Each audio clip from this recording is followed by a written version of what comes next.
सलामी सस्त सम्मानगढ़ बाजू सस्त।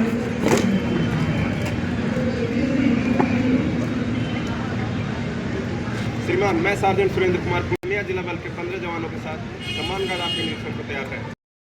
पूर्णिया में डिप्टी सीएम का रौद्र रूप, अधिकारियों को दी श्मशान तक पीछा करने की चेतावनी, कहा जनता को तमाशा न बनाएं। पूर्णिया, बिहार के उपमुख्यमंत्री विजय कुमार सिन्हा शुक्रवार को पूर्णिया में अपने पुराने तेवर में नजर आए।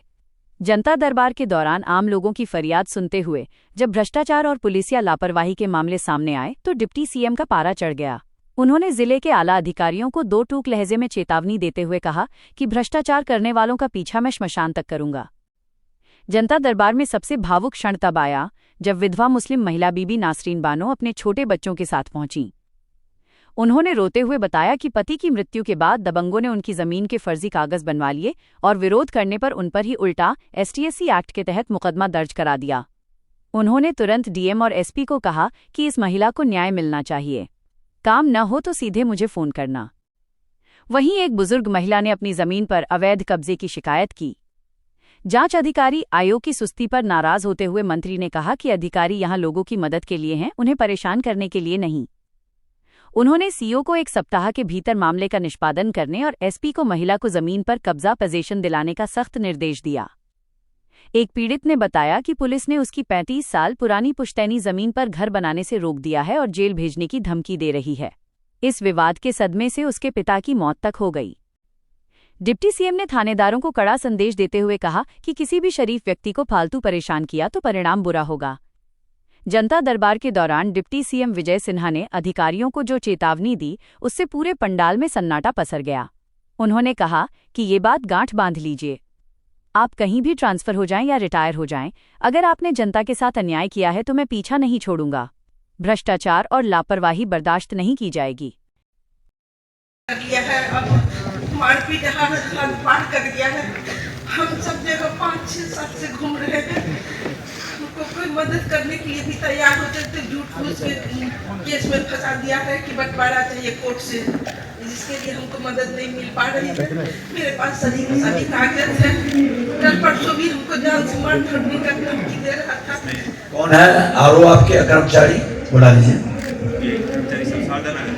इसमें जो केस SU साहब जो ऑर्डर नहीं किया सर, प्रणाम सर। ये मेरे द्वारा रिजेक्ट नहीं किया गया है सर, सादिक अहमद के द्वारा रिजेक्ट किया गया है, जो अभी आरो भवानीपुर है सर, यहीं पे होंगे। आरो भवानीपुर, आरो भवानीपुर इनके साइड पे एक बार गए हैं, इन्हीं के साथ गए हैं। और जो लेडी है सर, मतलब बहुत ही बता सकते हैं, वैसा वर्ड हम यूज नहीं कर सकते हैं सर।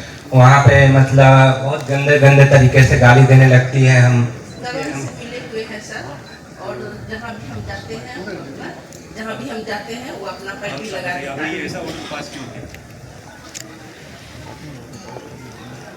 कर्मचारी के आदेश के विरुद्ध अनुशंसा के विरुद्ध आपकी उसकी बात खारिज करेंगे ना?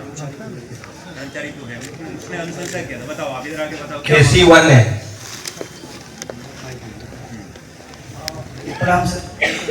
पहला म्यूटेशन नहीं किया, अब मौका दे के आपने अनुशंसा किया था मुझे सर, अनुशंसा किए थे जी सर। एक बार अच्छा काम किया तो जोरदार ताली बजाइए। हमारे कर्मचारी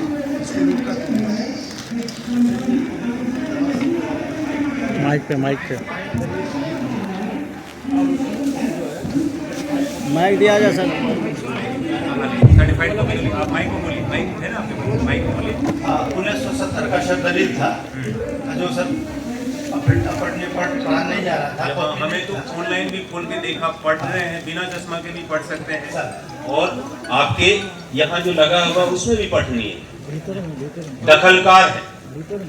ये कर्मचारी ने जो रिपोर्ट किया है उसका मैं बात बोल रहा हूँ, दखलकार है, सारी चीजें हैं, तो आपने क्यों नहीं किया?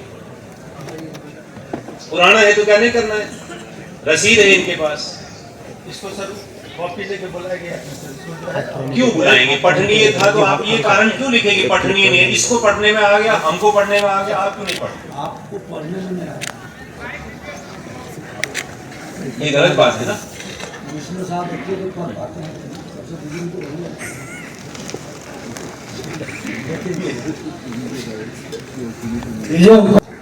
तो हम लोग अगर ऐसा कारण बनेंगे कि जो हम लोगों को मौका दे रहे हैं कि वो गलत कर दे और फिर जो आदमी को विवादित बना दिया, अब तो दखल वो ले लिया, अगर ले लिया तो रिकवरी में हमारे लिए हाथ बंद गए, तो ऐसे मौके देने पर अच्छी बात नहीं।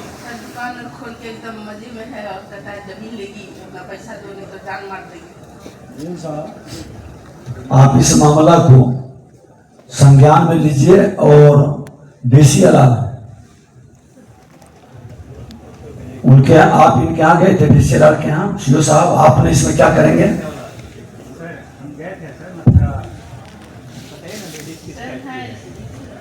भाई बन गया। चल रहा था सर कहाँ से रिजेक्ट हुआ है। नहीं आप कोई भी हो, हाँ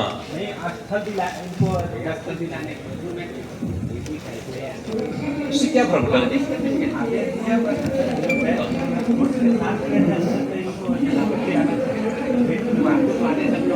खुला सर, नहीं खुला। मैं सर को लेके परेशान थी लेडी, तो हम फोर्स के साथ स्थल पे इनका गेट में ताला बंद कर दिया था, तो मैं खुलवाने गया था इनके साथ, लेकिन गेट खुलवाएंगे, लेकिन उससे पहले तो इनको जो लीगल डॉक्यूमेंट से इक्विप करना वो नहीं किए। अगर मान लो इनका रिजेक्ट कर दिया तो आप इनको ये तो सलाह देते कि मैडम आप जो है हमारे आदेश के विरुद्ध में DCLR के यहाँ चले सर जाइए। मेरे पास वो दाखिल खारिज के लिए नहीं आए थे, बस वो आप वही पढ़ेंगे तब ना। आवेदन तो ये दे रहे, सभी जगह यही ना आवेदन दे रहे थे। तो इसलिए आगे से इस केस के माध्यम से मेरा अनुरोध ये है हमारे सारे पदाधिकारी से कि आप, ये लोग इतने पढ़े लिखे और समझदार नहीं होते, जो रेवेन्यू का जानकार नहीं होता है, तो हमें ये बताना होता है, गाइड करने की कि भाई ऐसा नहीं बाबू, ये ऐसा प्रॉब्लम तो हमको ये करना पड़ेगा। म्यूटेशन या तो अपील फाइल कराते, इनसे किसी वकील साहब को करते अगर नहीं समझते हैं तो, लेकिन ये गाइडेंस नहीं मिला और इसी दौरान बेचारी का दूसरा आदमी कब्जा भी कर लिया। हम आधा इलाज कर रहे हैं, वो अच्छा नहीं। कितना दिन के अंदर आदेश पारित कर करके इनको कब्जा दिलाएंगे? SP साहब ही बैठे हैं। इसमें दो चीजें हैं मैडम, आप एक तो DCLR साहब के न्यायालय में म्यूटेशन का अपील फाइल कर दीजिए, क्योंकि इन्होंने ही ऑर्डर खारिज किया है, चाहे गलती सही तो वो नहीं रेक्टिफाई करेंगे। DCLR साहब के न्यायालय में डिले को कंट्रोल कर दीजिएगा DCLR साहब, और आगे बढ़िए। के पास भी गए थे, फोटो खींच के बोले कि भेज दिए मैडम, जाइए आप। क्या गए थे? कब? कितना दिन? 24 में गए थे। अच्छा कोई बात नहीं, देख लीजिए अगर नहीं फाइल। 25 मई में गए।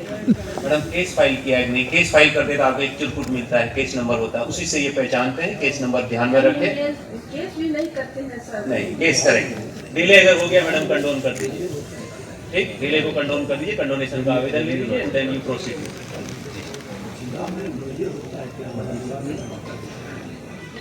वो तो फ्री लीगल एड देता है सर। नहीं तो देखिए, जिन लोगों को नहीं जानकारी है सभी अंचलाधिकारी हैं। अगर जो आप नियस्त करते हैं वो DCLR के यहाँ जाएंगे तो आप उनको लीगल सलाह के लिए, जैसे डॉक्टर पूजा लिख करके देता है ना कि जांच फलाना कराइए, तो आप लिख करके जो फ्री में लीगल सलाह देता है एक पैनल अपना उस तरह के रखवाइए। वो सर निःशुल्क तो वैसे भी निःशुल्क इस तरह का, ताकि गाइड हो सके।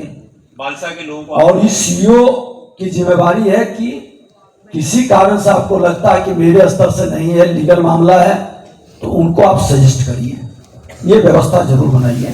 आप चल जाइएगा माता जी उनको, और आप आरो कितनों ब्रोकरी और कितनों बड़ा पहुंच वाला होगा, ये सरकार बख्शेगी नहीं। बच्चियां भी पढ़ाई लिखाई सब बंद है, कुछ नहीं हम कर पा रहे, सारा केस मेरा पड़ती पड़ा। इम्तियाज आलम नाम है, इश्तियाक आलम है नाम। देखिए तो इन लोगों के बारे में संगठित रिपोर्ट करवाया जाएगा। जी सर। 18 तारीख को जब CEOs का कॉन्फ्रेंस हुआ था, मैंने इस बात के तरफ आपको सब लोग का इंगित किया था। जिला प्रशासन के संबंध, लोगों के साथ आपकी समस्याओं, आपकी बातों को सुना जाए, आपसे संवाद किया जाए, उन समस्याओं का नियमानुकूल हल प्राथमिकता के आधार पर समय सुनिश्चित किया जाए। इस कार्यक्रम का उद्देश्य न्यायिक सीमाओं के इतर हल तलाशना भी नहीं है। जो न्यायिक प्रक्रिया है उसका भी पालन सो समय हो, न्याय के नियमों और संविधान की सीमाओं में रहते हुए हमें आम लोगों को सुलभ और सहज राजस्व भूमि सुधार की व्यवस्था मुहैया कराना है। इसलिए माननीय न्यायालय के कार्य क्षेत्र में किसी प्रकार का हस्तक्षेप न तो विभाग की ओर से किया जाएगा, न ही विभाग ऐसा करने देगा। संविधान, संवैधानिक व्यवस्था, संवैधानिक संस्था, उनके अधिकार क्षेत्रों का हर हाल में अनुपालन होगा। और हम लोग तो संविधान मानने वाले लोग हैं, संवैधानिक संस्था का सम्मान करते हैं। कुछ लोगों की बेचैनी हमें समझ में आ रही है।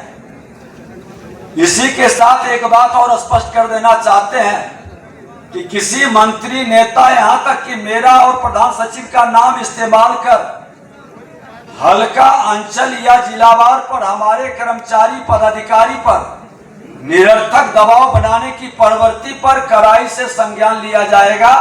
आप लोग किसी के दबाव में नहीं आएंगे। मैं अपने विभाग के पदाधिकारी, कर्मचारी सबको ये आग्रह कर रहे हैं। हमारे राजस्व कर्मचारी, सीओ, डीसीएलआर पर भी कोई अवांछित दबाव बर्दाश्त नहीं किया जाएगा। अपने सीओ, डीसीएलआर या कर्मचारियों से हम कह देना चाहते हैं कि अगर आपके साथ ऐसा अवांछित दबाव बनाने का कोई प्रयास होता है, तत्काल हमें या प्रधान सचिव, सचिव को सूचित करें। इस पहल का लक्ष्य राज्य में राजस्व और भूमि सुधार से जुड़े मामले आ रही मूलभूत अड़चनों, जन समस्याओं को समझना और सुलझाना है। हमारे साथ विभाग के वरीय पदाधिकारी भी जमीनी समस्याओं को समझ पाएंगे, तभी सुधार की राह सुनिश्चित होगी। हम चाहते हैं कि हल्का और अंचल के स्तर पर इतनी पारदर्शी व्यवस्था बने कि भूमि विवाद की संभावना ही कम हो जाए। तब भी कुछ विवाद हो तो उसका निपटारा सीओ, डीसीएलआर, एडीएम, डीएम और कमिश्नर के स्तर पर समयबद्ध रूप से हो सके, ताकि माननीय न्यायालय पर भूमि विवाद से जुड़े मामले का भार कम हो सके। भूमि से जुड़ी समस्या और भूमि सुधार एक जटिल और गहन विषय है, जिसमें नियम, कानून और विवाद दोनों का गहरा मिश्रण है। इसलिए इसमें सुधार की गति से सोच समझ और समय अपेक्षित होता है। इसलिए हमने तय किया है कि अपने कार्यकाल के पहले 100 दिनों में पहले प्रमंडलवार, फिर जिलावार लोगों के बीच जाकर संवाद करें, तभी भूमि विवाद जन शिकायत विभाग की ओर से आ रही परेशानी का सही फीडबैक मिल सके। हमारे विभाग के कर्मचारी, सीओ या पदाधिकारी का भी क्या परेशानी है ये हम समझ सके। इसी के आधार पर हम विभाग की पारदर्शी, जन सुविधा को बढ़ावा देने वाली स्पष्ट नीति निर्धारण कर सकें, ताकि हम रहे न रहे, हमारे सचिव रहे न रहे, हमारे पीछे एक ठोस और पारदर्शी राजस्व और भूमि सुधार का प्रशासन जरूर रहे। और हर विभाग के पदाधिकारी से आप अपनी एक अमिट छाप छोड़ करके जाएं, अच्छे कार्यों का श्रेय लेकर जाएं। इसी नीति और नियत के साथ बीते 12 दिसंबर से भूमि सुधार जन कल्याण संवाद का शुभारंभ पटना से हुआ। हमने जिले के राजस्व प्रशासन से जुड़े सभी अधिकारियों, कर्मचारियों, यहाँ तक कि जिलाधिकारी और पुलिस अधीक्षक को जनता के आमने सामने बैठा के समस्याओं को जानने, समझने और निदान का एक प्रयास किया है। विभाग की ओर से रजिस्ट्रेशन स्टॉल लगाकर अंचलवार लोगों से आवेदन लिया गया। उनमें से अंचलवार कुछ चुनिंदा आवेदनों पर तत्काल संज्ञान लिया जाएगा।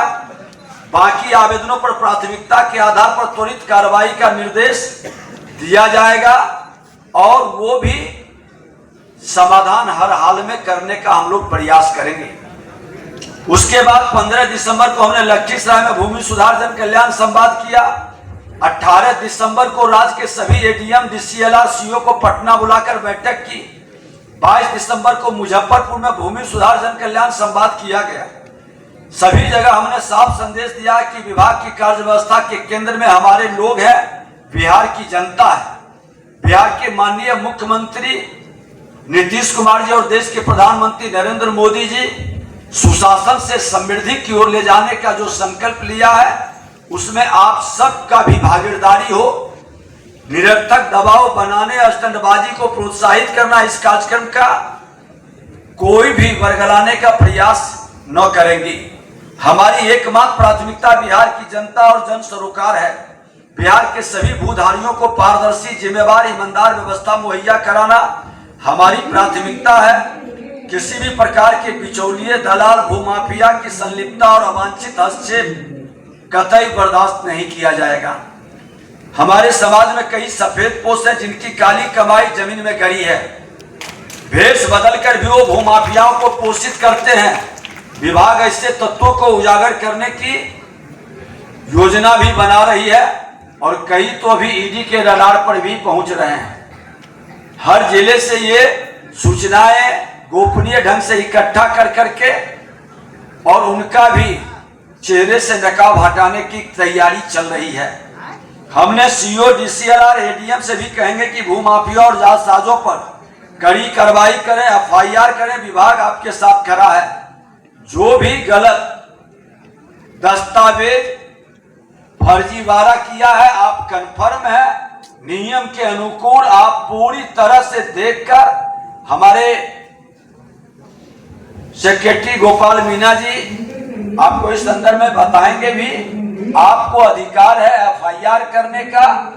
हर अंचल के अंदर ऐसे लोग जो विवाद रहित जमीन को भी विवादित बना देता है, वातावरण को दूषित कर देता है, वो ऐसे लोग पर प्राथमिकी निश्चित तौर पर दर्ज हो और उनको निश्चित तौर पर सजा मिले, ये हम सुनिश्चित करेंगे।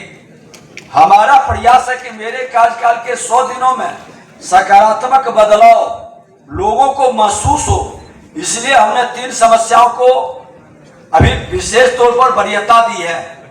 दाखिल खारिज, परिमार्जन प्लस माफी, ये हमारी प्राथमिकता है अधिकतर अंचल में। इसके कारण कई लोग केंद्र और राज्य की योजनाओं से वंचित हो जा रहे हैं। तो इसको हमको प्राथमिकता में 14 जनवरी मकर संक्रांति के पूर्व सब लोग मिल करके मैक्सिमम का समाधान कर लें और हमें उम्मीद है कि आप जरूर इसको पूरा करेंगे।